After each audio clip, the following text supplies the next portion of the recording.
Il en est de la salle à manger comme de l'œuf et de la poule. Qui est arrivé le premier, l'œuf ou la poule? Est-ce que la poule fait l'œuf ou est-ce que l'œuf fait la poule? Qu'est-ce qui fait la salle à manger? Si je vous sors une image comme celle-ci, comment fait-on, monsieur le... D'accord? Ah oui, d'accord. Voilà, que vous connaissez forcément. Qu'est-ce qui fait la salle à manger? Imaginez, voilà, madame l'a dit, c'est la table. Sans table, il n'y a pas de salle à manger. Vous me direz, il y a aussi les chaises, il y a le buffet, il peut y avoir tout un tas d'accessoires, de meubles, mais s'il n'y a pas de table, il n'y a pas de salle à manger. Ceci dit, cette pièce est-elle une salle à manger malgré tout? Enlevez la table, vous avez une salle très longue avec des poutres apparentes, avec des tapisseries, des fenêtres, des lustres. Mais en fait, s'il n'y a pas de table, cela peut être une salle d'assemblée, cela peut être une salle de bal, cela peut être une galerie pour des présentations officielles. Mais sans table, non, ce n'est pas une salle à manger. Bien, il y a une table, mais est-ce que c'est vraiment une table? Oui, c'est au sens latin, tabula. La tabula, c'est la planche. Et la tabula ici, c'est la longue planche avec deux bouts arrondis qui est placée sur des tréteaux. Puisque cette table, j'ai vu des photos sur Internet où on la voit démontée. Effectivement, c'est une table démontable qui est dans la très stricte et très pure et très directe tradition du Moyen-Âge. C'est-à-dire qu'on la dresse en fonction du nombre de personnes qui doivent y manger. Elle peut être raccourcie, alors allongée peut-être pas, je présume qu'elle a des limites dans sa longueur, mais après tout, on peut très bien l'installer pour simplement la moitié, les trois quarts, ou même un tiers, en fonction du nombre de convives. Ça, c'est vraiment la manière médiévale d'autrefois. Nous sommes en présence d'une salle, mais qui n'est pas forcément une salle à manger au sens que les Européens ont donné à cette création, puisque de toute l'économie domestique, c'est-à-dire de l'économie intérieure d'une habitation, qu'elle soit un modeste appartement ou une grande maison ou un immense château, la distribution des pièces résulte de nécessités vitales, mais aussi d'impératifs de représentation sociale. Tout ça, ce sont des constructions culturelles. Sauf que de la chambre à coucher, du salon ou du vestibule, la pièce qui est la plus chargée en symboles culturels et social, c'est la salle à manger. Parce qu'elle vient de très loin, qu'elle est partie et qu'elle revient de très loin. Et nous verrons à la fin, en bouclant la boucle, en revenant ici, sur cette photo, que l'évolution est toujours en cours, puisqu'il n'y a jamais rien de définitif en ce monde. Tout évolue, tout change, tout se bouscule, tout se recompose, tout progresse ou tout régresse, mais une régression peut être aussi une progression, et toute progression peut être une régression, mais voilà, on s'engage un peu trop dans des réflexions philosophiques que je ne peux pas faire ici. Alors, si nous passons à des temps beaucoup plus anciens, la salle à manger existe déjà dans l'Antiquité. Si vous avez lu les évangiles, si vous vous souvenez du catéchisme, ou tout simplement si vous continuez d'être chrétien catholique, vous savez très bien que Jésus, lors de son dernier repas, que nous appelons la Cène, a pris ce repas avec les apôtres dans une pièce que l'on appelle dans les évangiles le cénacle. Ces deux mots, la Cène et le cénacle, ne sont absolument pas des mots hébreux. Il est évident que Jésus, à l'époque, n'a jamais entendu ces deux mots. Cène et cénacle viennent de deux mots latins, utilisés dans les évangiles pour une meilleure compréhension. La Cène, c'est la Kéna, et le cénacle, c'est le Kénaculum. La Kéna, c'est le repas du soir. Ça n'est pas le déjeuner de midi, encore qu'à l'époque, le déjeuner de midi, qu'on ne connaissait pas forcément. Ce n'est pas le petit déjeuner du matin, qui lui non plus n'était pas ce qu'il était aujourd'hui. La Kéna, c'est vraiment le repas de la soirée, celui du moment... Pardon, celui où toutes les affaires ont cessé, on est tranquille, on peut recevoir des invités et on peut recevoir dans ce qu'on appelle le Kénaculum. Alors, il y a plusieurs mots en latin pour désigner la pièce destinée au repas. Donc il y a effectivement bien ce que nous appellerions, nous, des salles à manger. Il y a 3 mots, il y a la kenatio, il y a le kenaculum et il y a le triclinium. La kenatio, c'est plus une salle de banquet, c'est une salle immense. À la limite, cette pièce-là serait plutôt une kenatio. Si vous allez à Rome, sur le mont Palatin, on vous montre, vous pouvez voir les ruines, enfin du moins ce qui reste des ruines, de la kenatio Iovis, c'est-à-dire la salle à manger de Jupiter, du palais de Domitien, qui était une immense salle de banquet pour plusieurs centaines de personnes. Le kenaculum, c'est autre chose. Si l'on a peut-être employé ce mot dans l'Évangile, c'est sans doute parce que, par la tradition rapportée par les évangélistes, cette salle où avait eu lieu le dernier repas du Christ était à l'étage, du moins à un étage du bâtiment où cela s'était déroulé. Kenaculum désigne d'ailleurs plutôt une salle à manger en étage. Mais le mot le plus courant et qui désigne la salle à manger dans toutes les maisons romaines, c'est le triclinium. Alors le triclinium, en voilà un. Ah, voilà. Oui. Alors le triclinium, c'est un local en intérieur, en extérieur, qui est réservé à la kena. Donc un repas du soir. Les Romains ont une façon de manger qui ne nous a pas... Encore que. Les Romains mangent beaucoup de fast-food. Il suffit d'aller à Pompéi, de voir tous les thermopolia que vous rencontrez à chaque coin de rue où on pouvait manger rapidement. Mais dans les maisons, il y a une pièce qui est réservée au repas du soir à la kena, donc le triclinium. C'est meublé de lits en bois, des lits qui sont mobiles, qui peuvent être aussi fixes, c'est-à-dire souvent maçonnés, ils sont bâtis en briques, et qui entourent un espace central, donc on le voit bien ici, réservé pour la disposition, encore que là, c'est un massif de maçonnerie, mais réservé, on le voit mieux peut-être sur celle-ci, voilà, réservé à la disposition de petites tables mobiles. Ce sont des meubles légers, on n'a pas besoin de tables et de chaises. Et évidemment, vous savez, vous avez tous vu Astérix, vous avez vu le Satyricon de Fedni, on a toujours l'impression que les Romains mangent couchés. Non, les Romains ne mangent pas tout le temps couchés. La position assise est la règle, la position couchée, c'est vraiment pour les repas conviés, formels, avec des invités. Et de plus, ça n'est pas... Reprenez Astérix chez les Helvètes avec l'orgie, enfin bon, je vous renvoie à cet album. Non, c'est pas ça du tout. Les Romains sont des gens extrêmement stricts, extrêmement sévères en toutes choses, et dans la façon de recevoir, il y a des règles immuables. Ces lits sont recouverts de matelas, de coussins, de couvertures. Alors, vous ferez peut-être essayer de faire l'expérience chez vous. Essayez de manger allongé, appuyé sur un coude en prenant la nourriture avec les mains. Vous allez voir, c'est pas très commode. Oui, les Romains mangeaient assis. Oui, assis comme nous. Mais vraiment, pour les repas, c'était une règle. Alors d'où est-ce que cela vient? Bon, c'est très simple. Les Romains l'ont emprunté aux Grecs.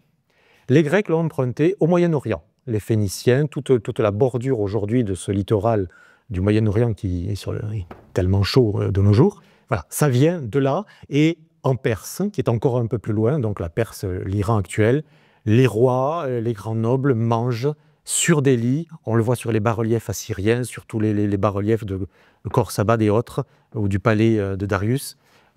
C'est cette pratique qui a été importée vers l'Occident de plus en plus et que les Romains ont utilisée. Le triclinium n'est quand même pas la pièce la plus importante de la maison romaine.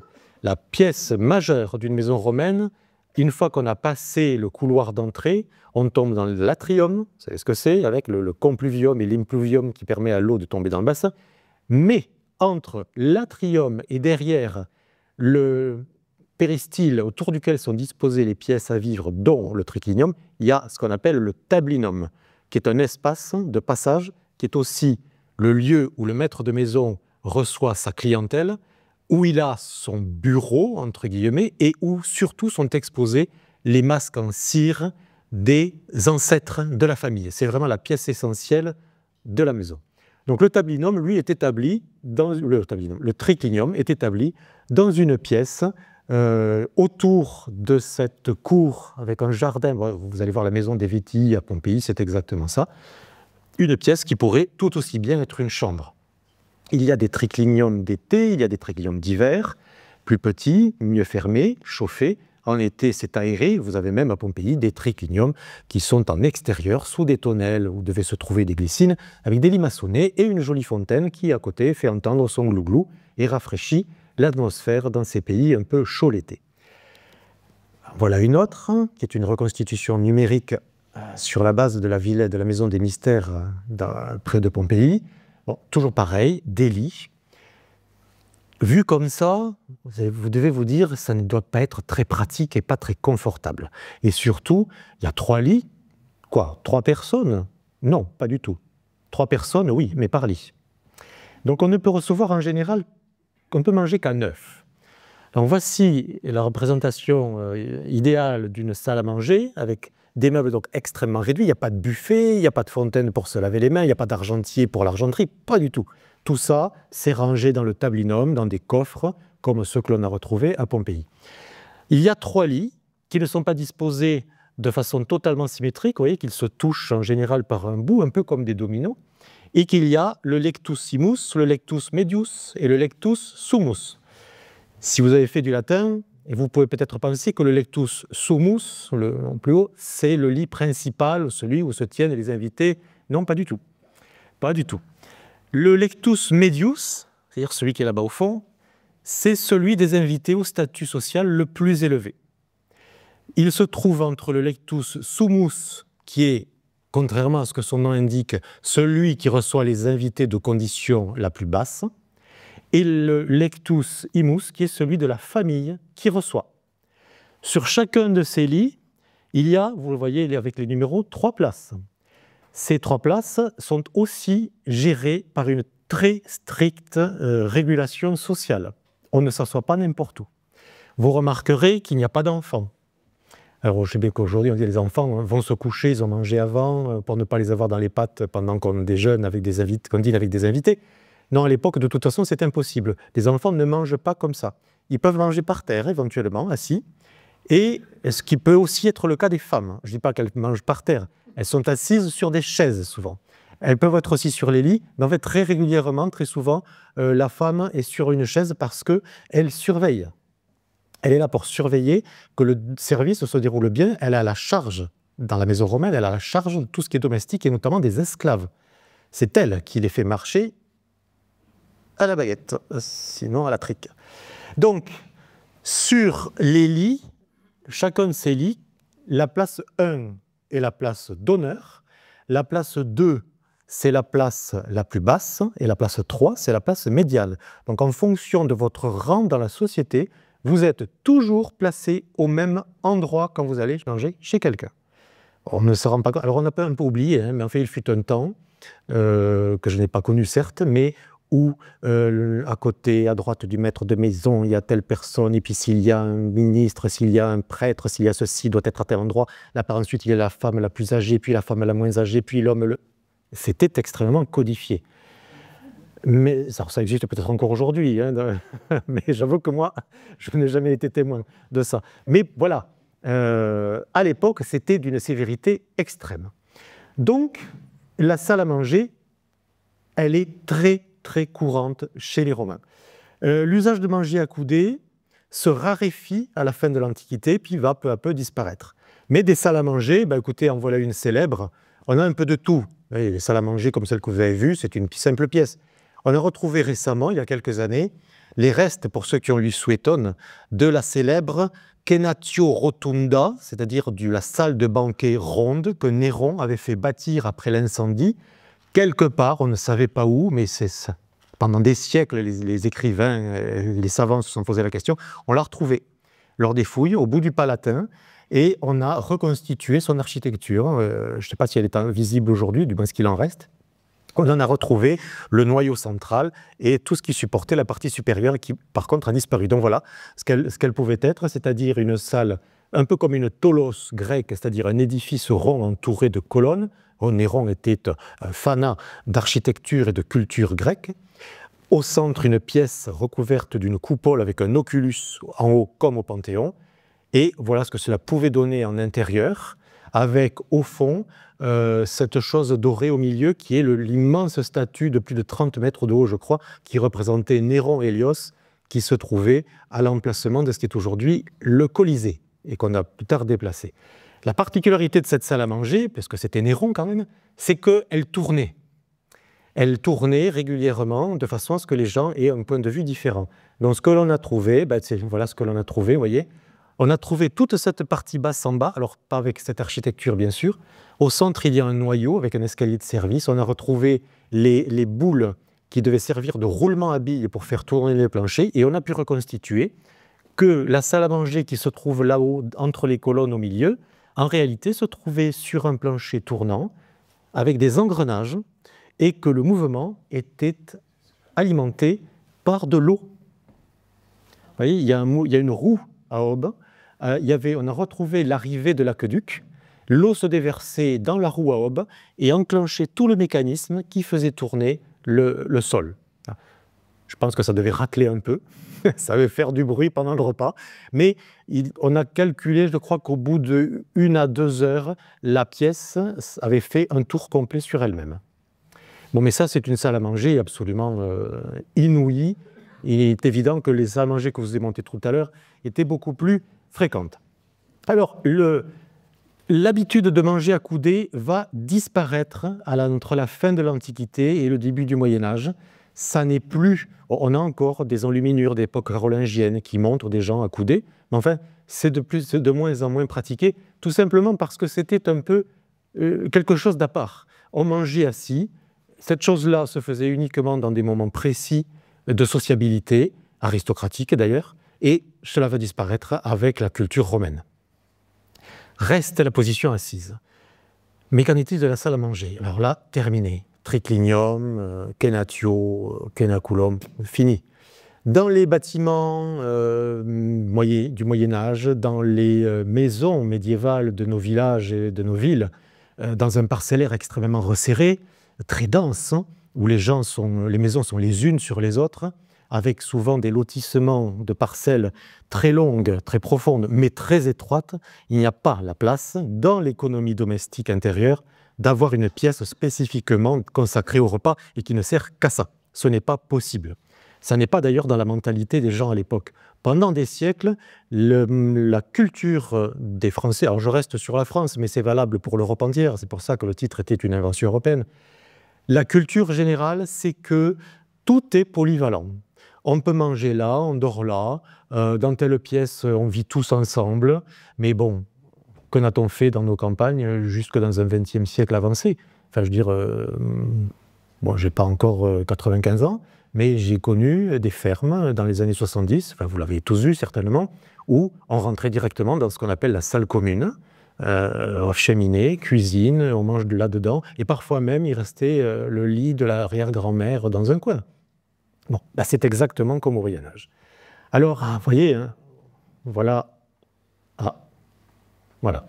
Ceci, c'est mon village, c'est Escatalins, c'est là que j'habite. Je suis en train d'y travailler dessus. Mais ça, c'est juste pour vous montrer la partie en bas, ici, que j'ai entourée en noir, c'est le premier village qui date du XIIe siècle, puis qui a eu une extension au XIVe. Et en vert, j'ai reconstitué le parcellaire. Et le parcellaire de l'époque, donc c'est au XIIe, ce sont des maisons qui font à peu près 12 mètres de profondeur et 5 mètres en façade, compris l'épaisseur des murs. Vous imaginez le truc. Non, impossible d'avoir là autre chose qu'au rez-de-chaussée, peut-être une boutique, et à l'étage, une pièce à vivre. C'est tout, ça ne va pas plus loin. Et c'est ainsi un peu partout, y compris dans des maisons plus cossues, comme on en trouve dans d'autres villages de notre région, et partout ailleurs. Ça ne signifie pas pour autant qu'il y a une disparition. Regardez les maisons en question de mon village, voilà, c'est ça. On passe celle du fond là-bas. Ça, c'est une des dernières maisons du Moyen-Âge qui reste. Qu'est-ce que vous voulez installer là-dedans, à part un coin pour dormir et un coin pour cuisiner? Et encore, c'est impossible. Ça ne signifie pas tout ça la disparition brutale et complète des lieux consacrés au repas. Mais les nouvelles pratiques d'habitat du Haut Moyen-Âge n'entraînent pas l'émergence d'un espace spécialisé. Donc, c'est par la polyvalence des espaces que la salle à manger va petit à petit faire son grand retour. Alors en France, au XIIe, XIIIe siècle, et ce château, vous allez le reconnaître peut-être, hein, c'est Guédelon, hein, château qui est en cours de construction, et peut-être même en cours d'achèvement. Le château seigneurial de cette époque-là, XIIe, XIIIe, c'est l'expression du pouvoir, c'est l'expression de l'ambition des principales familles de l'aristocratie, et ces châteaux comportent, contre la muraille, alors vous le voyez bien au milieu avec sa toiture rouge, un bâtiment qui contient, un bâtiment je trouve rectangulaire, qui contient en rez-de-chaussée et en étage 2 vastes pièces destinées aux festivités, aux cérémonies, aux réunions des vassaux, à l'exercice de la justice et bien évidemment aux banquets. On appelle cela la salle ou la grande salle, en latin aula, A-U-L-A, qu'on réutilise pour cette chose-là. C'est une survivance de l'Antiquité. L'édifice était en général construit le long de la muraille, entre 2 tours, et puis, en voilà un, voilà, c'est celui de Guédelon, c'est tout neuf, hein, c'est vraiment du Moyen-Âge tout neuf. Donc vous avez en rez-de-chaussée, soit il y avait une première grande salle, soit un cellier pour stocker les denrées, et à l'étage, éclairé par de belles fenêtres et accessible par un escalier ici en pierre, mais qui pouvait aussi être en bois, une grande salle destinée aux réceptions que voici, avec une charpente carénée, cheminée, fenêtre à coups-sièges, donc un espace libre, disponible pour tous les besoins de la famille seigneuriale. Encore une fois, on en revient à la salle des sans couverts, vous rajoutez une table ici sur des tréteaux, vous avez une salle à manger. Mais ça n'est pas une salle à manger au sens où la pièce est à demeure équipée pour les repas. Des demeures plus modestes en ont été équipées, mais enfin, quel que soit le cas de figure, la salle, c'est toujours l'espace majeur d'une résidence seigneuriale parce qu'elle symbolise le statut du seigneur aussi bien que les tours. Alors, la cheminée, c'est la plus belle de la maison, c'est la plus grande, elle est aussi plus saillante que les autres, et les aménagements mobiliers, qui ne sont pas ici visibles, peuvent être plus importants qu'ailleurs. On y met des étagères, on y met des coffres pour ranger absolument tout, les tissus, les vêtements, les armes, les objets usuels. On peut y mettre des dressoirs pour présenter la belle vaisselle, et on y met des sièges à dossier. Dans la plupart des cas, la grande salle se trouvait au rez-de-chaussée. Alors ça, c'est une représentation numérique. Grande salle au rez-de-chaussée. Ça se distingue toujours par une porte d'entrée plus haute, plus large, plus ornée que les autres. Enfin, il y a autant de cas particuliers que de châteaux. Dans les châteaux les plus importants, la grande salle était établie à l'étage, au niveau des appartements seigneuriaux, et en bas, c'était un cellier. Cette pièce de réception s'appelait alors la salle haute, celle du bas, forcément la salle basse. Elle était couverte d'un plafond couvert de peinture, ça c'est à Poitiers, mais alors là c'est sur des dimensions absolument colossales, puisque c'est pour des centaines de personnes. Il subsiste quelques exemples de proportions très importantes. Donc vous avez Poitiers évidemment, qui pouvait accueillir des centaines de personnes. Il y avait le palais royal de l'île de la Cité à Paris. Il y a le palais du Thau à Reims, où se déroulait le banquet du couronnement des rois de France. Et à Avignon, et heureusement il y a des tables pour vous montrer l'ampleur du lieu, il y a ce qu'on appelle au Palais des Papes le Tinel, le grand Tinel, qui est gigantesque et dans lequel le pape, forcément c'était le pape, il fallait qu'il ait une salle plus grande que les autres, c'est naturel, puisqu'il avait énormément de monde à recevoir. Donc tout ça, ce sont des locaux mais vraiment exceptionnels par leur ampleur, dont on trouvait les équivalents dans de superficie réduite dans les résidences urbaines de l'aristocratie et des oligarchies marchandes financières. Par exemple, en Catalogne, au XIIIe siècle, les nobles, à Barcelone, les nobles et les riches bourgeois possédaient aussi ce qu'on appelait un tinel, qui était une salle polyvalente comparable à la salle haute des châteaux français. On y dressait les tables, on y exposait la vaisselle précieuse sur un meuble, et ce meuble d'ailleurs s'appelait un tinel. On y conservait les couverts. D'ailleurs, les Catalans mangeaient avec des fourchettes, à une époque où nous ne mangions pas encore autrement qu'avec les lois. On y gardait le vin, on y gardait les alcools, on y gardait l'eau dans des grands récipients et des œillères. Alors ces pièces étaient toujours proportionnées aux moyens financiers des habitants, et les gens de petite fortune disposaient de ce qu'on appelait, et là le nom dit tout, un menjador. Menjar, menjador, le lieu où l'on mange. Donc déjà, on a une idée, ne serait-ce que par le nom, du fait que c'est une salle à manger. Mais enfin, c'était quand même une pièce à usage multiple, bien évidemment. Alors, contrairement à l'Angleterre, là vous avez le vieux palais de l'évêque de Lincoln en Angleterre, contrairement à l'Angleterre où se trouve cette immense salle en haut, ce qu'on appelle le Great Hall, le grand hall, le mot hall d'ailleurs est un mot anglais, bien évidemment, que nous avons pris, c'était aménagé à l'entrée des châteaux pour pouvoir faire manger non seulement la famille du Seigneur, mais aussi toute ça, ce qu'on appelle à l'époque la familia. Alors la familia, c'est pas seulement papa, maman, non, j'allais dire la bonne et moi. Non, la famille, les cousins. Non, la familia, c'est toute la famille élargie, et y compris les domestiques. Puisque ce qu'on appelle la famille, ce sont les domestiques. Contrairement donc à l'Angleterre, où on traite tout le monde dans le même espace, la France, sauf particularismes locaux, comme en Bretagne ou dans des zones d'influence anglo-normande, cultive la division entre salle haute à l'étage, ce qui fait qu'au fil du temps, le premier étage est devenu l'étage noble où habitait le seigneur, et où après ensuite le roi, etc., les évêques, et la salle basse au rez-de-chaussée. Là aussi, à ces époques, la hiérarchie sociale était extrêmement stricte puisqu'elle est fondée sur le présumé vouloir intangible de Dieu qui a créé la société telle qu'elle, avec des catégories sociales, et elle ne doit pas bouger. Donc, en respectant les hiérarchies de niveau, on respecte la hiérarchie sociale.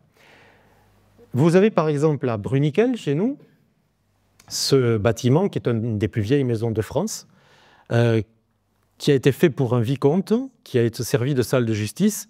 En bas, 3 espaces. La salle de gauche, ce n'est qu'une l'entrée d'une rue. Les autres sont des boutiques. Mais vous avez au premier étage une grande claire-voie, qui est une grande... Alors, ce n'est pas très très grand à l'intérieur, malgré tout, mais c'est la grande salle. Elle a servi de tribunal de justice au Moyen-Âge. C'est la grande salle. Et au-dessus, avec ces 3 fenêtres géminées, c'était des pièces à vivre. Voilà. Voilà qu'elle pouvait être dans une ville assez riche. Je veux dire relativement, non, assez riche à l'époque, donc Saint-Antonin, Nobleval, du côté du Rouergue, chez nous, ce que pouvait être un bâtiment particulièrement riche. Voici Angers, le palais épiscopal. La grande salle est ici, en travers. Cette grande salle, on peut encore aujourd'hui y visiter, a une particularité et qui montre très bien quelle était cette hiérarchie sociale. Il y a en bas, encastré dans le mur au-dessus de ce qu'on appelle le lavabo, l'endroit où les gens se lavaient les mains, une pierre gravée d'une inscription en latin qui dit, alors avec des mains qui sont dirigées, gravées, qui dit que les gens de nobles conditions vont manger en haut, les autres restent humblement en bas. Oui, mais c'est vrai que ça nous fait rire aujourd'hui, mais à l'époque, personne ne riait, c'était tout à fait normal. Alors, le clergé, le texte dit exactement, le clergé et les chevaliers peuvent entrer, les classes inférieures vont ailleurs. La partie supérieure est réservée aux premiers, les seconds vont humblement en bas. Non. La salle haute est assez souvent en lien direct avec les espaces consacrés à la préparation de la nourriture.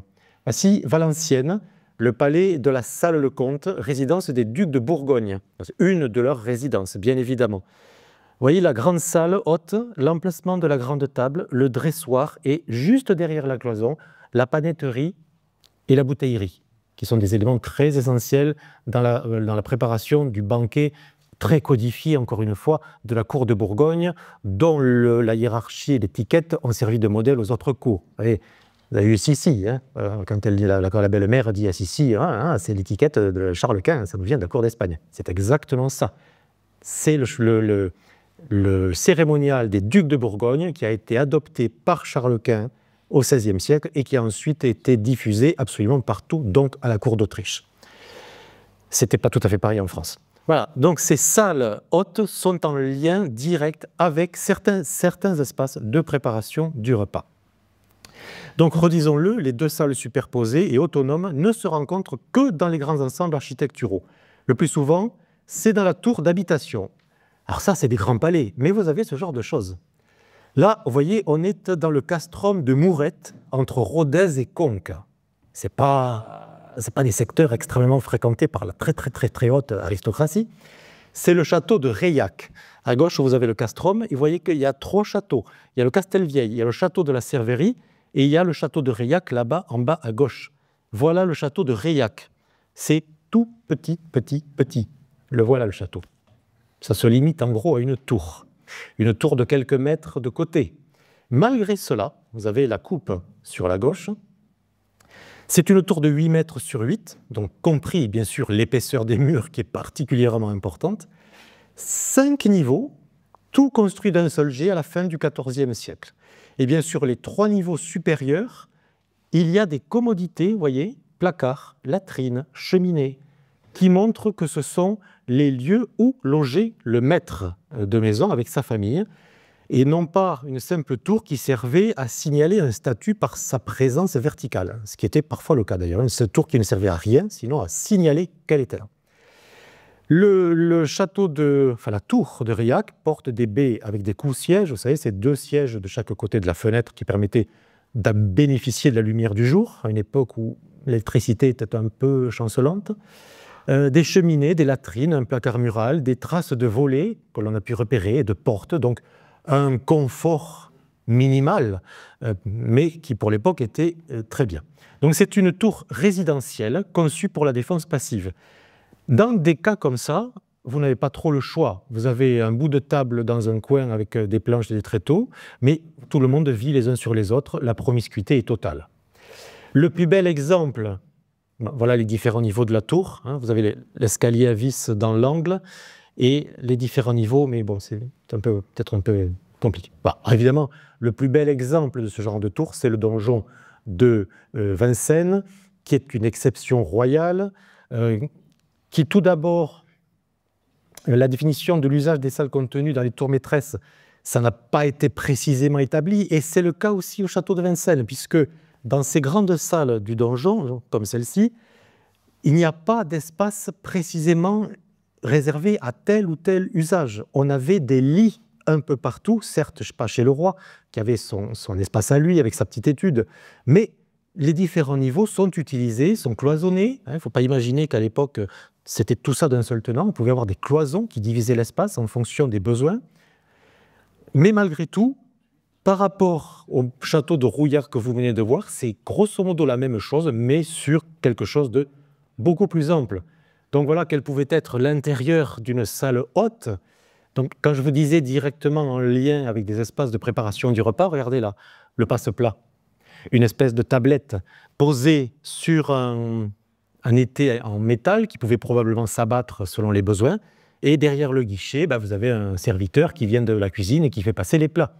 Et au milieu, table sur tréteau, nappe blanche, buffet assez modeste d'ailleurs, sur lequel on a déposé un peu de belle vaisselle, soit en étain, soit en argent, et bien entendu le maître de maison, un roi en l'occurrence, qui dîne sur une chaise à haut dossier avec un dé au-dessus de lui pour signifier son statut social. Si nous passons à la Renaissance, nous sommes là tout à la fin du Moyen-Âge, et il y a des évolutions qui se sont produites. Entre le XVe et le XVIe siècle, on abandonne complètement la construction de ces grands donjons verticaux. Ça n'a plus de raison d'être. Vous connaissez sans doute le château de Paillet, au nord de Montflanquin. Bon, très bien. Pardon ? Clermont. Non, c'est un autre. C'est très connu, mais vous voyez le nom. Non, c'est pas celui-là. Non, c'est un autre très connu, mais qui est vraiment le modèle du château médiéval avec des tours, des machins et des trucs. Non plus. Construit à cette époque, mais qui ne sert à rien du tout, puisque quand elle a été bâtie, l'art de la guerre était totalement différent et ça ne servait plus à rien. Donc là, nous sommes à Grammont. Ce que l'on voit, c'est que Grammont, c'est chez nous, c'est à la limite avec le Gers. Vous avez 2 niveaux. Vous avez la tour médiévale là-bas, le castelet médiéval, et ici, toute une aile Renaissance qui a été ajoutée dans les années 1530-1540. Terminée la construction verticale, bonjour la construction horizontale. On déploie les salles sur des niveaux horizontaux et ainsi de nouveaux besoins se font sentir pour des gens qui veulent un peu plus de confort. Donc à l'intérieur, on retrouve tout de même, malgré tout, des dispositions anciennes. On rentre dans la cour sous le Châtelet, on monte l'escalier qui est bas avec un perron. Vous avez un escalier à 2 volets là-bas et vous passez précisément ici, là dans ces 2 salles-là. Aujourd'hui, il y a une cloison qui coupe au milieu, elle est beaucoup plus récente, mais c'est l'équivalent de la salle haute, il n'y a même pas de salle basse d'ailleurs, c'est la grande salle dans laquelle on mange. Pardon, c'est le château de Gramont. C'est en Tarn-et-Garonne, mais limite, c'est-à-dire qu'en fait, si je reviens là, voilà, hop, décidément, voilà, là vous êtes en Tarn-et-Garonne, là-bas vous êtes dans le Gers. Voilà. C'est vraiment la limite. Alors, même dans des petites constructions, vous avez ici le manoir du Laz, dans le Finistère, 1500-1525 à peu près. Donc dans des espaces contraints, une véritable révolution est en train de se mettre en place. Vous voyez qu'ici, ce qui devrait normalement être la grande salle a été partagé, le bâtiment a été construit tel qu'il est, il n'y a pas eu de remaniement, a été partagé. Une partie de la salle est devenue la cuisine et la salle est juste à côté. Et là, on voit déjà apparaître ce qui va être la salle à manger. Parce qu'il n'y a pas d'autre place, ce sont des bâtiments très petits et la restriction d'espace oblige à aller vers cette forme-là de construction. Voilà le château d'Amboise.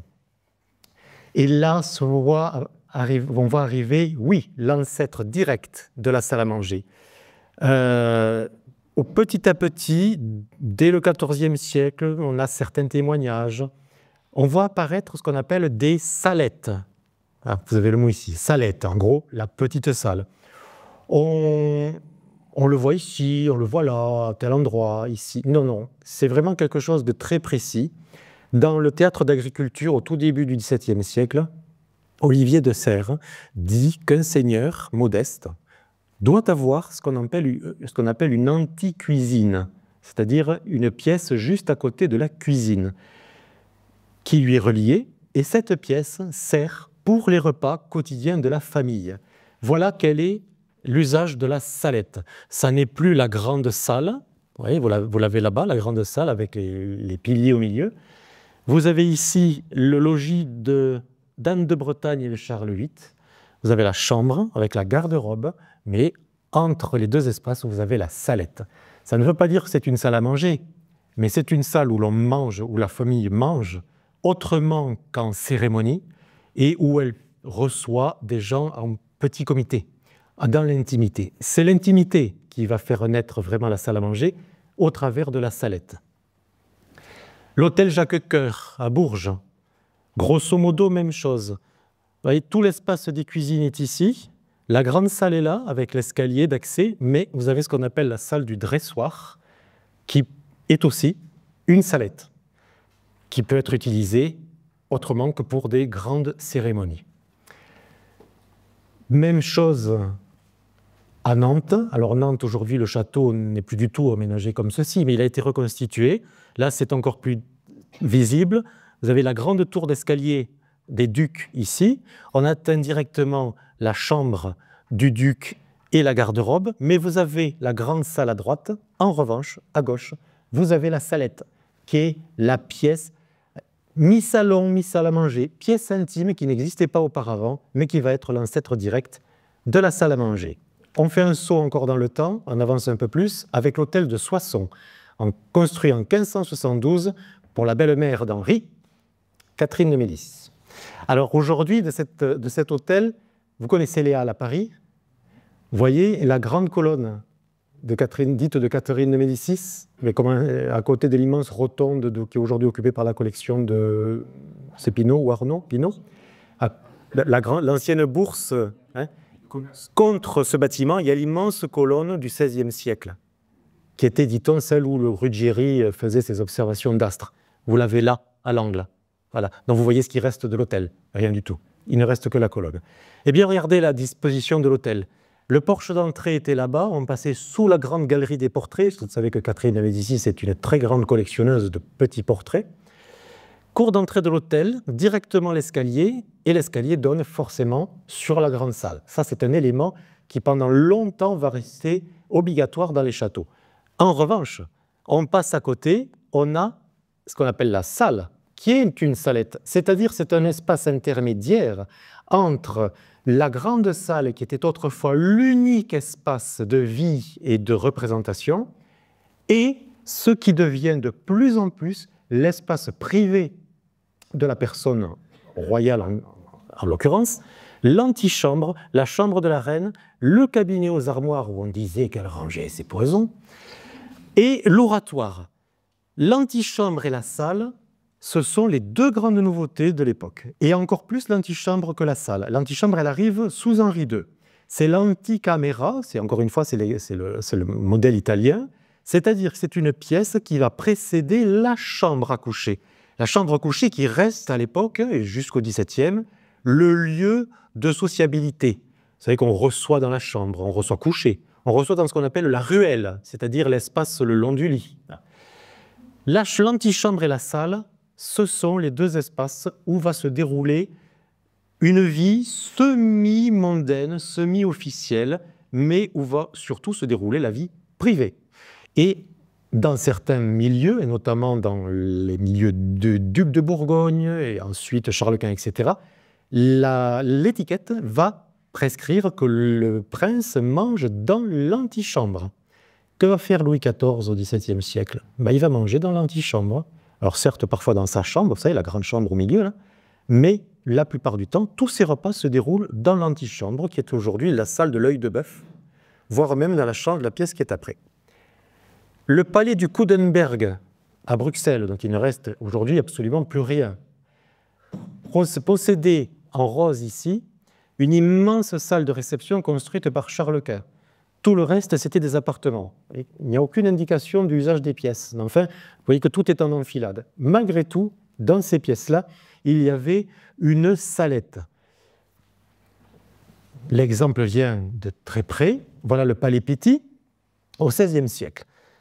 Un Palais Pitti, vous connaissez, Florence, hein, certainement. On rentre par là, on passe par la loggia, et on a le grand escalier ici, que l'on voit encore aujourd'hui quand on visite le Palais Pitti, mais du coup, ça, c'est les appartements du grand-duc. Chez la grande-duchesse, l'escalier, c'est la pièce marquée numéro 11. Encore aujourd'hui, on y passe. Si vous suivez les numéros, vous avez l'escalier ici, la loggia, très bien. Le 13 et le 14, ce sont des antichambres. Le 16, c'est la chambre à coucher de la grande-duchesse. Le 17, c'est un petit salon. Le 18, c'est la garde-robe aux vêtements. Ensuite, il y a la petite salle de bain à côté dans l'espace.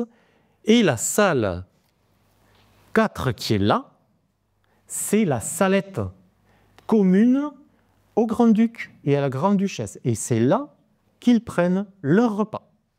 Voilà. De toute façon, quelles que soient nos pratiques d'aujourd'hui, que nous soyons à table, nos pratiques de politesse, etc., ça ne vient que d'une chose. Ça vient des rois, des reines, des princes qui ont créé, et ça on le dit toujours lors de la visite parce que les gens n'en ont pas conscience, qui ont créé des principes de sociabilité, de politesse, de courtoisie, et tout ceci a dégringolé petit à petit l'échelle sociale pour arriver jusqu'à nous. Modifié, adapté si l'on veut, mais nous mangeons, pour rester dans le domaine, dans le thème, comme mangeaient les rois à l'époque.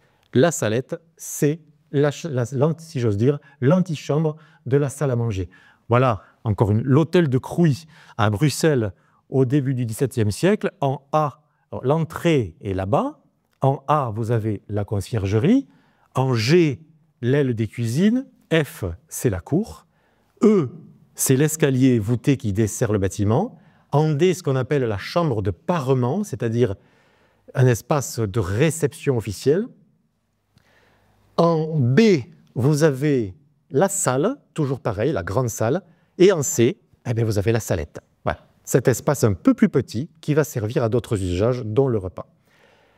À la même époque, dans les salles royales françaises, c'est un autre cérémonial différent. Vous avez là sous les yeux les appartements royaux au Louvre tels qu'Henri IV les a connus, qui d'ailleurs seront ses appartements lorsqu'il deviendra roi de France. Alors pour vous situer la chose, on est dans l'angle nord-ouest de la cour carrée.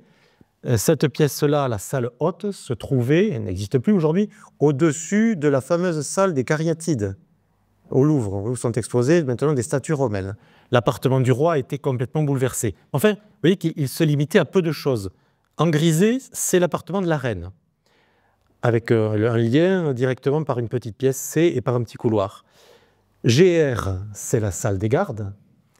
ACH, c'est l'antichambre.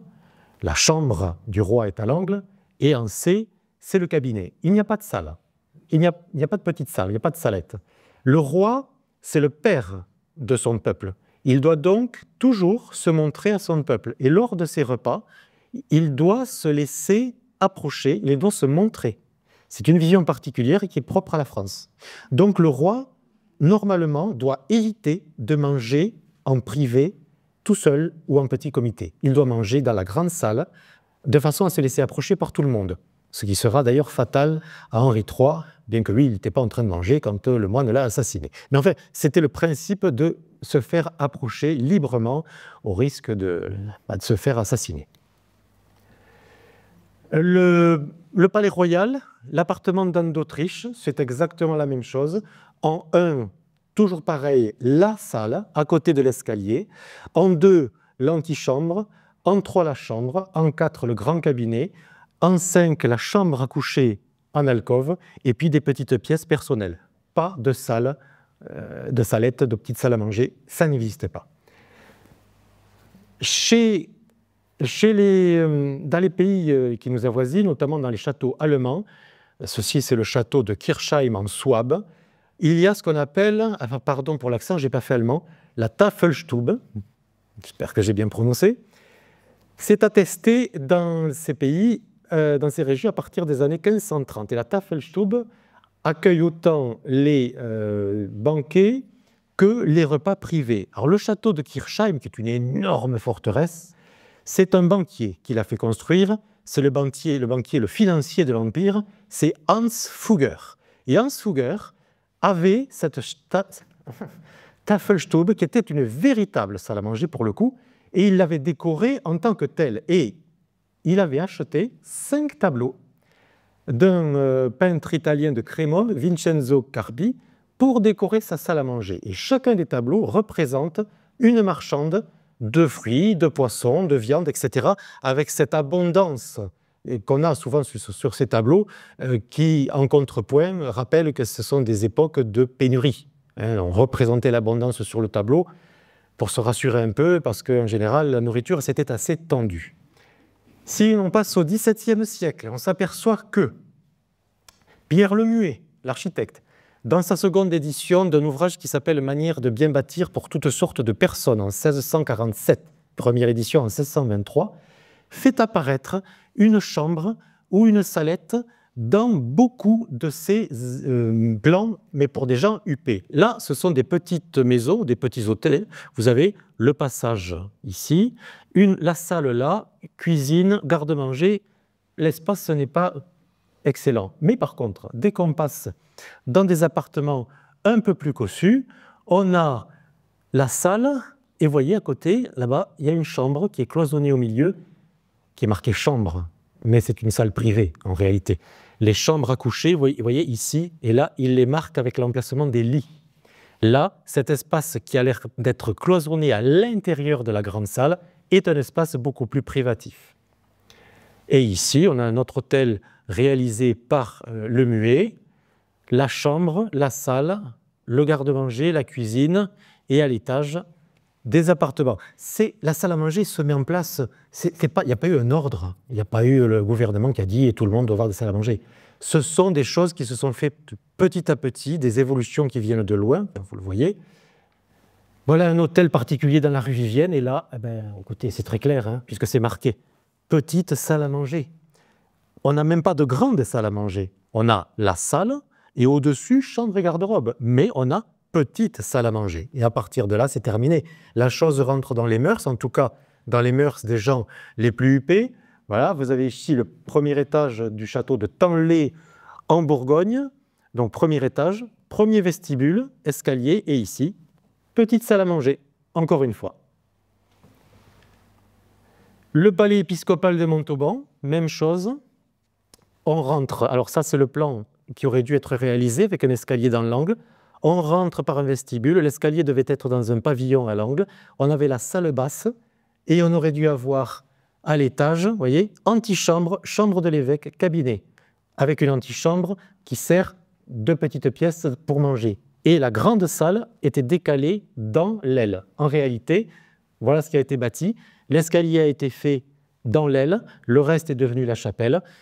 La salle d'audience juste après l'escalier et 2 antichambres. Il y avait une cloison entre les deux. Et on sait que les évêques ont mangé dans une des 2 antichambres. Pareil pour Davillers, cours d'architecture en 1710. Imaginez que vous rentrez dans la cour, vous allez au perron, vestibule, grand escalier à droite, salle à manger à gauche. La salle à manger reste à cette époque-là, dans la première moitié du XVIIIe siècle, un espace qui n'est pas lié à proprement parler à la vie intime. C'est un espace encore un peu flottant, qui est un espace de représentation et de réception. Ensuite, mais ça va être avec la mentalité bourgeoise. Bon, je passe sur le château de Choisy, avec la princesse de Conti qui va augmenter d'une aile, mais là c'est exactement la même chose. On a un vestibule, une grande salle, une salle d'assemblée, chambre à coucher. Vous voyez, il n'y a pas de salle à manger, si, là-bas, au bout de l'aile construite par la princesse de Conti. Ça reste malgré tout vraiment quelque chose de très précis, de très particulier qu'on ne voit pas partout. Le château de Lunéville, tout ça évidemment a brûlé. L'appartement du roi se trouve ici sur le côté, l'appartement de la reine se trouve de l'autre côté, le roi Stanislas Leśniczki bien sûr, et Marie Opalinska, et c'est en H que vous trouvez la salle à manger commune à tous les deux, au roi et à la reine, en lien avec les 2 appartements. Regardez cette modification d'un château. En rouge, ce sont les parties, c'est le château de Knot, c'est en Bretagne. Les parties qui sont construites au XVIIIe siècle, la partie ancienne est en noir. Et voyez ce que l'on a fait, on a partagé l'ancienne grande salle en 2 pour créer un vestibule, et la cuisine devient salle à manger. Voilà. Château de Merville, en Haute-Garonne, entre chez nous et Toulouse. Vous avez le vestibule, le salon de compagnie d'été, et à droite, la salle à manger. Elle est entièrement entrée dans les mœurs. Bon, je vous passe vite sur le château de Choisy, je voulais vous parler des tables volantes, mais je m'aperçois évidemment qu'il est déjà 15h30. Donc, les tables volantes, ce sont des tables très particulières. Tapez table volante sur Internet, vous allez voir des choses extraordinaires. Ce sont des tables qui montaient du sous-sol déjà toutes garnies, avec des mécanismes très compliqués. Le mécanisme étant en partie basse, la salle à manger en partie haute. Voici la salle à manger, c'est une représentation numérique, bien évidemment. Vous voyez le cercle doré au milieu, c'était l'espace de la table. Les gens s'asseyaient là, et l'espace avec l'étoile, c'était ça qui descendait et qui remontait. Et voilà ce que ça pouvait donner. Voilà, vous voyez? Voilà. Le centre descendait et remontait garni, et également, de chaque côté, vous avez 3 servantes qui montaient, qui descendaient aussi avec de nouvelles assiettes et de nouveaux couverts.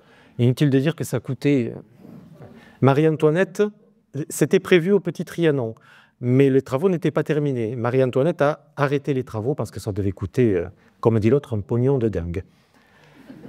Alors, le garde-meuble, mettez-vous sur la place de la Concorde à Paris. Vous avez l'hôtel Crillon d'un côté, l'hôtel de la Marine de l'autre, que l'on peut visiter maintenant.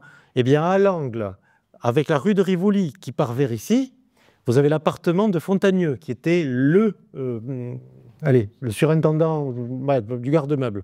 Et il avait une salle à manger ici en 3 et une petite salle à manger privée avec, ah oui, c'est pas terrible, mais bon, c'est le clair de l'époque, qui donne face à la rue de Rivoli. En fait, quand on arrive par la rue de Rivoli, on a les fenêtres de cette pièce juste en face. Et bien là aussi, il y avait... Alors, ce n'est pas la sienne, ça c'est un autre château, mais ça existe encore et c'est en cours de restauration aujourd'hui. Voilà un mécanisme tel qu'il pouvait y avoir avec des treuils qui permettaient de descendre et de monter. La grande salle à manger de Fontagneux, la voilà. Mais là, c'est pareil. Si vous enlevez la table, les chaises, Ben, ce n'est pas une salle à manger. C'est une pièce de l'enfilade parmi d'autres. Bon. Ce qui va faire vraiment la salle à manger, ce sont des meubles fixes. C'est-à-dire, par exemple, le buffet, donc la console de marbre, la fontaine placée dans un angle pour se laver les mains, pour rincer les verres, et pour chauffer, le poêle, parce que c'est une chaleur beaucoup plus douce. La salle à manger de l'abbaye de Belle-Perche, que j'ai l'honneur de diriger, si vous enlevez la table, c'est pareil, vous ne savez pas que c'est une salle à manger. Et pourtant, cette pièce a été créée dans les années 1760 pour être une salle à manger. Vous avez là-bas, vous voyez, c'est ici, là et de l'autre côté, ces deux formes un peu bizarres, c'était l'emplacement des fontaines en marbre pour laver les mains, pour rincer les verres. Et il y avait de l'autre côté un réservoir en métal, peut-être en plomb, dans lequel on versait de l'eau. Et on a retrouvé les évacuations, des tuyaux en terre cuite qui permettaient d'évacuer l'eau. Et nous arrivons au XIXe siècle. Et là, c'est le triomphe absolu de la salle à manger parce que cela devient une pièce nécessaire, essentielle à la représentation bourgeoise qui veut imiter l'ancienne aristocratie. Ce tableau, vous le connaissez certainement, c'est un tableau de Gustave Caillebotte, 1876, qui est une pure merveille et qui montre ce que pouvait être une salle à manger. Alors, non pas de 1876, mais certainement de l'époque de la jeunesse des parents de Caillebotte. Ça, c'est son frère, sa mère est là-bas, habillée en habit de veuve. Donc, on a une vaisselle en verre qui doit dater plutôt du début du Second Empire, et non pas de 1876, et des meubles noirs. La salle à manger bourgeoise doit être épurée, peut-être pas le mot juste, mais doit être sévère.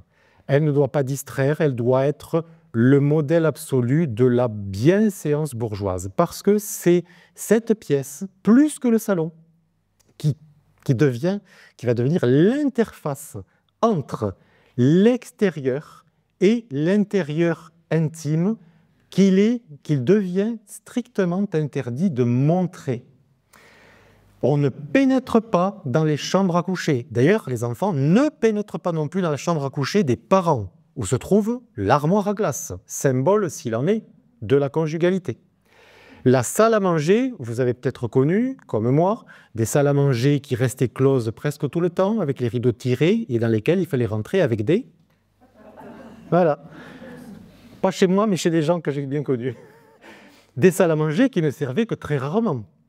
Mais la salle à manger meublée reste l'endroit où l'on reçoit, pas forcément pour manger, où l'on reçoit pour discuter affaires, pour conclure un contrat de mariage, par exemple, mais c'est tout.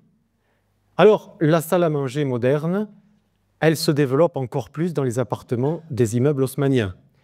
Mais il y a malgré tout des persistances. Vous voyez, dans cet immeuble-là, ce sont des plans d'immeubles parisiens, 2 appartements, mais regardez celui-ci.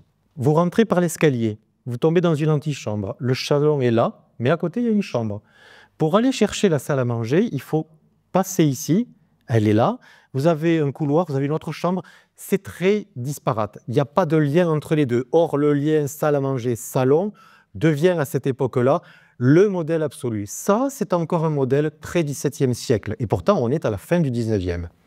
En revanche, vous avez dans des appartements de très grand luxe, à gauche, en particulier, dès lors que vous êtes passé dans l'antichambre, tout ce qui est vulgaire, odeur, sale, parce que les cuisines à l'époque, c'était quand même pas non plus de l'hygiène parfaite, hein. Vous avez la cuisine, l'office et les WC. Je rappelle qu'à l'époque romaine, les WC étaient dans la cuisine, sans séparation. Voilà. Et je ne parle pas du Moyen-Âge.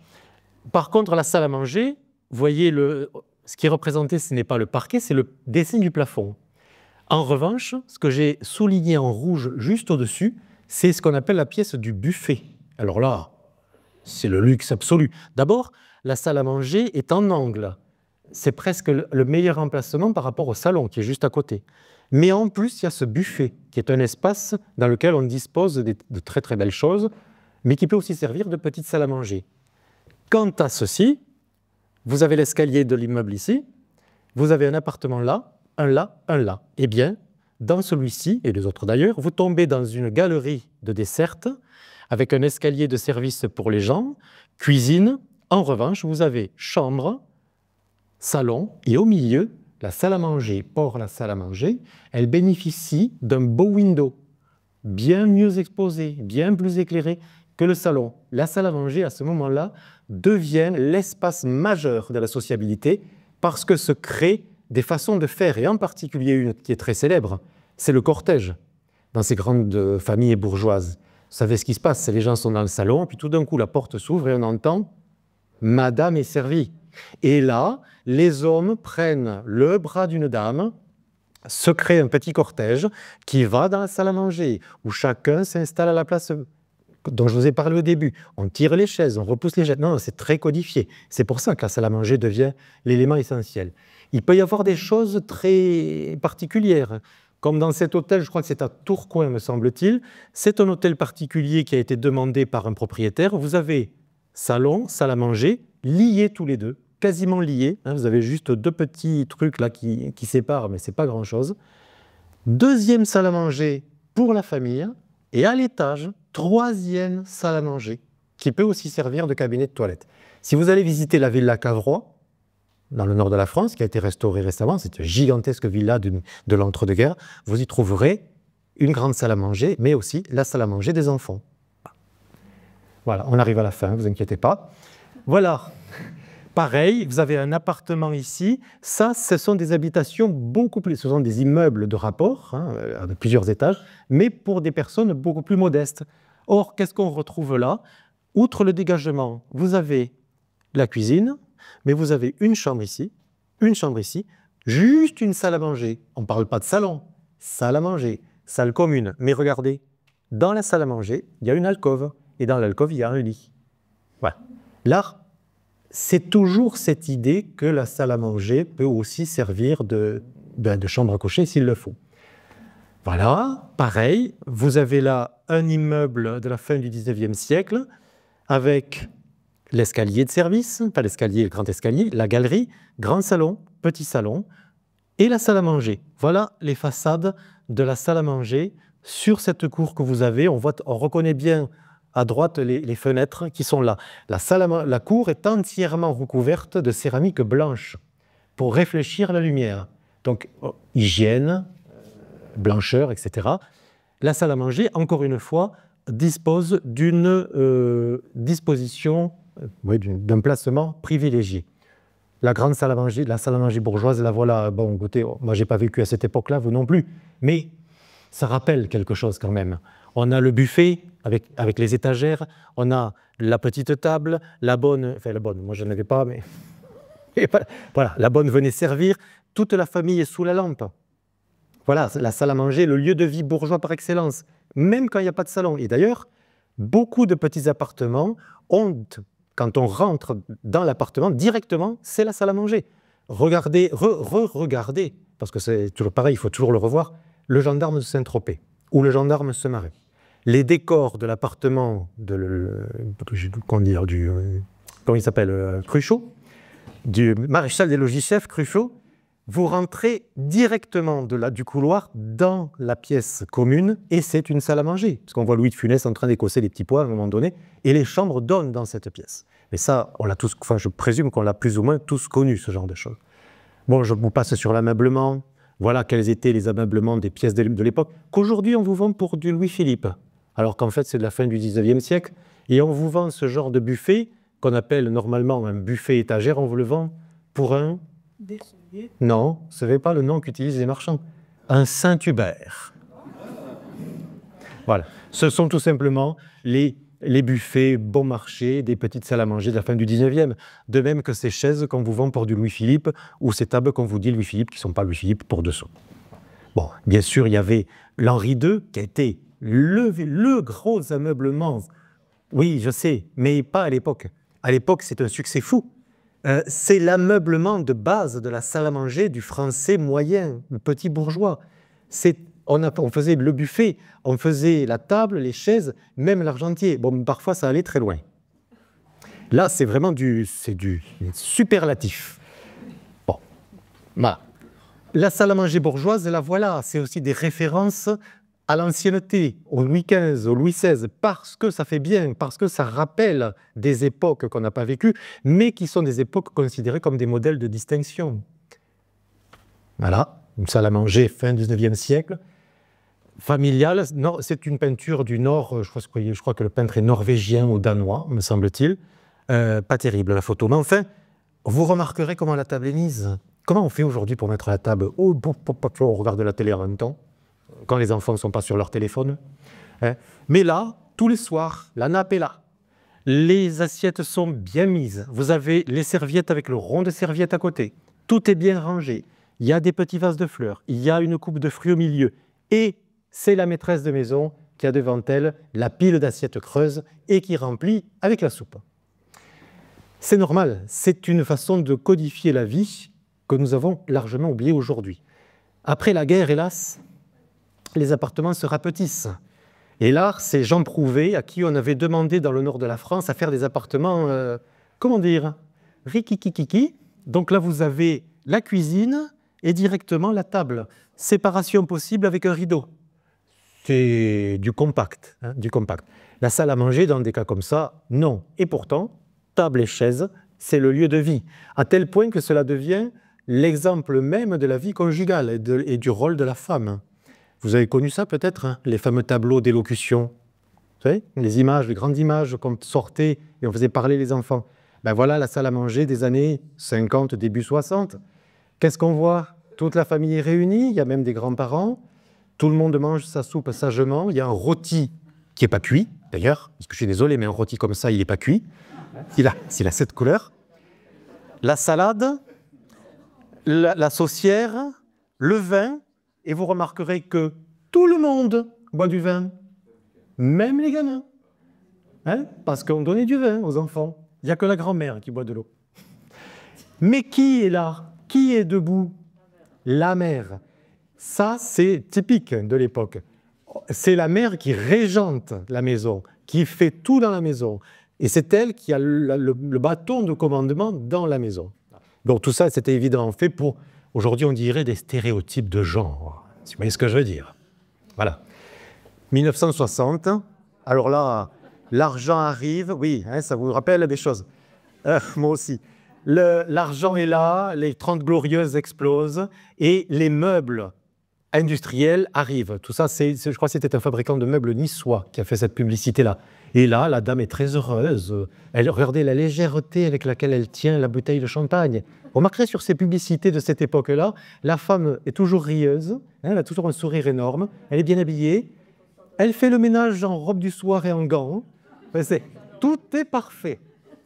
Mais malgré tout, la salle à manger, elle est là. On crée des meubles exprès, donc la fameuse enfilade qui fait bar, qui fait tout ce que vous voudrez. Pourtant, à cette époque-là, arrive ce que nous connaissons encore plus aujourd'hui, c'est-à-dire qu'il n'y a plus de séparation entre le salon et la salle à manger. La salle à manger, elle est dans un coin de la pièce où se trouve aussi le salon. Mais à la même époque, se crée aussi la séparation inexistante, il n'y a plus de séparation entre la salle à manger et la cuisine. Et ça naît déjà à la fin du 19e. Alors comme les appartements se réduisent et qu'il n'y a plus de place, ça aussi vous avez connu. Je l'ai trouvé sur le bon coin, la photo.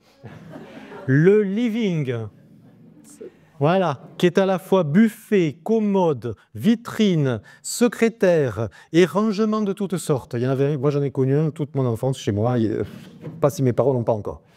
Ça, c'est le meuble parfait pour les petits appartements qui sert à la fois pour la salle à manger et le salon. Et enfin, évidemment, ça, malheureusement, nous l'avons tous vu, plus ou moins, de la même manière. Le salon, salle à manger, compact, avec la télé dans le coin, obligatoirement, avec les fameuses télés énormes, et ouverture directe sur la cuisine. Ça, c'est un appartement, je crois, de Roubaix ou quelque chose comme ça, dans les années 70, avec la nappe cirée, les petits coffrets où il y avait des chocolats en métal estampé, enfin bon, voilà, chose que l'on connaît bien, et l'entrée de l'appartement directement ici. Et nous voici revenus au point de départ. Vous avez la salle à manger, qu'est-ce que c'est, au fait, au fond, qu'est-ce que c'est? C'est censé être une pièce dans laquelle il y a en permanence à demeure tout le nécessaire pour des repas. Mais est-ce que la salle à manger, ça sert à quelque chose? Si on regarde le tableau d'élocution de tout à l'heure, avec la mère qui sert tout le monde, oui, mais à une condition, c'est que on considère que le repas doit être pris tous les jours, en tout cas le repas du soir, dans la salle à manger. Ça, c'est la vision créée par les bourgeois, grands bourgeois en général, du 19e siècle, qui va se perpétuer jusque dans l'après-guerre. Mais depuis, les années 60 sont passées par là, les années 70 aussi. Et vous savez très bien ce qui s'est passé depuis les 40 dernières années en matière d'évolution sociale et culturelle, puisque nous avons tous vécu ces décennies dernières. Et regardez aujourd'hui, qu'est-ce qu'on fait de la salle à manger? Elle existe encore, la salle à manger? Dans certains appartements, les jeunes, ils ont des salles à manger. Il y a la table basse qui sert de table à manger. Regardez certaines publicités. Notamment cette publicité, je ne sais plus pourquoi, où il y a des assiettes avec des décors dedans qui parlent, oui, je crois que c'est pour Ducrot, qui parlent. Et le type, le jeune, est en train de préparer des spaghettis bolognaises et les assiettes disent, oh là, il va encore faire des trucs, il s'est fait livrer. Il s'est fait livrer. Le repas, par Uber, bien sûr. Et après, évidemment, il a mis des herbes Ducrot, donc c'est très bon. Mais comment sert-il ça à ses amis? Ben, il rentre dans le salon, il pose les plats, les assiettes d'ailleurs, sur la table basse. La salle à manger bourgeoise, elle est en train de disparaître. On est en train de revenir à ça. Je ne vous parle pas du décor ni de la superficie, bien entendu. Je vous parle de la salle polyvalente, de la salle qui sert à tout. Regardez d'autres publicités, je ne sais plus pourquoi c'est. Vous savez, on dit, oh ben, il ne s'est rien passé chez un tel. Elle dort, et puis on voit une culotte qui tombe. Ah tiens, une culotte qui tombe. Vous avez vu dans quoi elle vit? Il y a le lit dans la même... C'est un studio grand, mais il y a tout dans la même pièce. Voilà. On est en train petit à petit d'en revenir à ça. Je ne dis pas que c'est bien, que c'est mal, que c'est une régression ou un progrès. C'est une constatation. La salle à manger bourgeoise disparaît petit à petit, sauf peut-être dans certains milieux sociaux. Bon, bref, n'importe. Riches, plus ou moins riches, mais plutôt conservateurs, ou qui ont la place, ou qui ont des traditions familiales. Mais en général, regardez les appartements, les plans d'appartements qu'on construit aujourd'hui, ben, vous avez une grande salle. Hein. Voilà. On retrouve la grande salle du Moyen-Âge, on retrouve la salle commune des fermes d'autrefois. Et à la limite, même, vous avez chez Ikea et chez les autres, des tables démontables. Comme ça. C'est pas qu'il y a un plateau à mettre sur des tréteaux, encore que je suis sûr qu'il y en a qui le font. Est-ce que quelqu'un fait ça dans la famille? Mais vous avez des tables pliantes.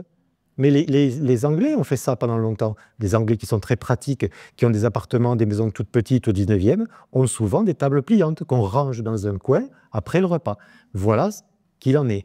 C'est la France qui a été pendant plusieurs siècles, 2-3, le paradis, le sommet de la culture de table, avec la salle à manger qui en est vraiment l'expression la plus parfaite, mais ça ne peut pas durer. Donc, retour à la case départ, avec des salles à manger qui ne sont plus des salles à manger. Voilà. Vous voyez, j'ai tenu 20 minutes de plus, je suis désolé.